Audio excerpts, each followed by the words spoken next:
All right, so in this video, we're going to take a quick look together at the assignment for paper one. Obviously after this video, it would be good for you to take a close look yourself at the written assignment because there's lots of detail in here. So I'm just going to kind of point you to things that you should look at rather than reading from the page for you. The first page here really describes background information that you need, and I know there's a temptation to just kind of skim over that quickly and move to the directions for what you need to do. But don't do that.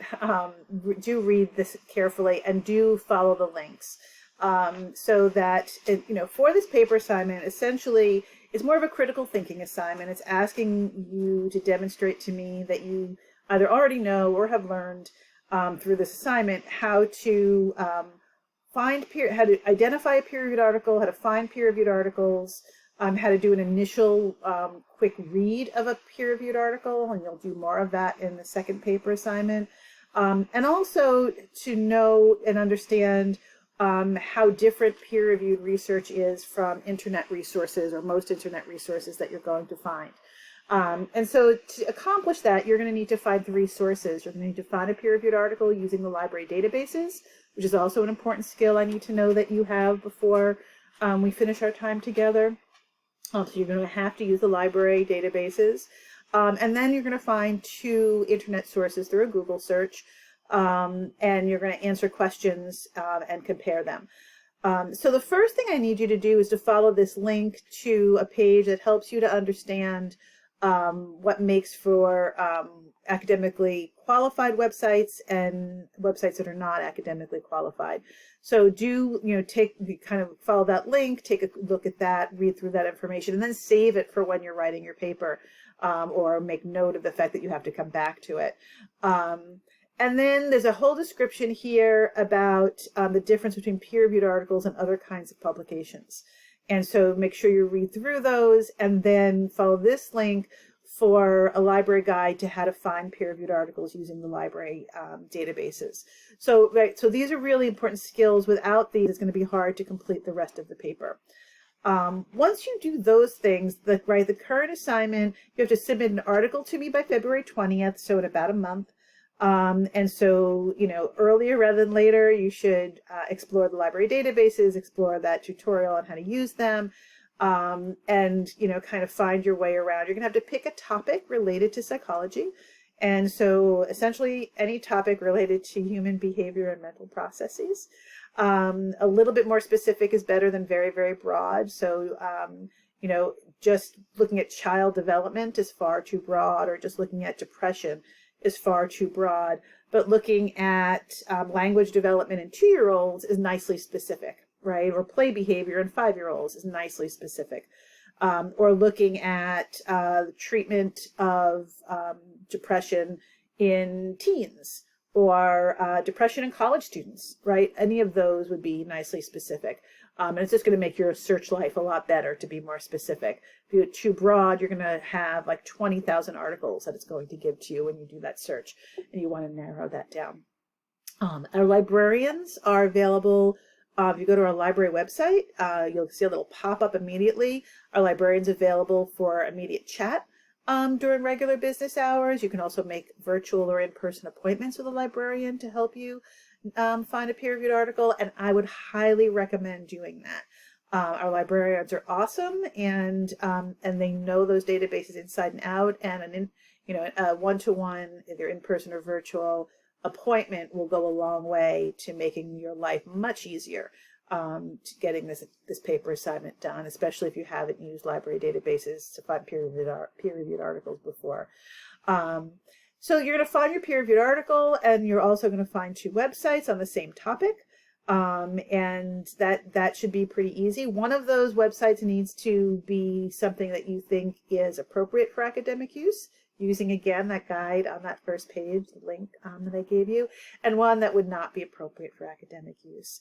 And so that guide will help you make those distinctions. And then you're going to answer 2 different sets of questions. This first set of questions here, you're going to answer about the peer-reviewed article.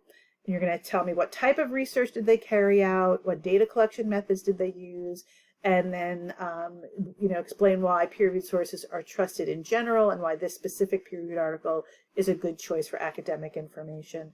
You will easily be able to answer the research questions once we have gotten through those first chapters on psychological research. By the second week in February, you should be all set to think about those questions in useful ways. And then for the two websites, you have a different set of questions, right? So these are the questions for the websites. You're finding out, is there evidence the author is relying on objective evidence? We'll talk about objective versus subjective evidence again in our first research chapter. Is there evidence that the author is relying on representative samples? Again, part of the content in that first chapter. Who is their intended audience? Who can easily access the website? And overall, how do you think the source compares to the peer-reviewed article? Make sure you explain your ideas here. Don't just say, oh, I think they're about the same, or it doesn't compare well. Make sure you give me information to support whatever you're saying. The thing about this paper, right, I called it a critical thinking assignment, and I think that's a really nice way of thinking about it. There's not a lot of writing here. I'm really happy for you to present this to me in 3 separate sections, one document, right? But with, so your first heading is peer-reviewed article, your second heading is, is academically good website, and then give me the URL. And in those 3 sections, you can answer these questions back to me in bullets. So I don't even care about formal paragraph formation, that I really just want you to give me well-explained answers. So give it to me in bullets, but in full sentences, right? So make sure you're fully explaining and taking time to explain yourself. But it's not a formal paper in the way that you often have to think about formal papers. And then you have the grading breakdown that on the 20th, you'll earn 30 points by getting me your peer review article for my approval.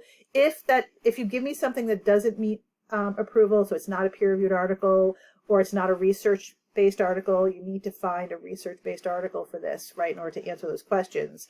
Then you'll get it back from me with a request that you try again. So it's you can earn those 30 points even if it takes you more than one try. And then your appropriateness of your 3 sources, the accuracy and depth of the discussions, and then your APA style reference page are going to make up your grading on this. And the paper itself is due on March 6th, so you have a while to do that. Paper 2 will follow more quickly on the heels of that, and will be due in April to me. And we can talk about, I'll put a video up later on as we get closer to paper 2 to explain that to you as well. So if you have questions about this, there is in each of the chapter folders a practical questions link. Always feel free to use that to ask questions about things like this as opposed to content from the chapter. Okay? All right. Have a good day.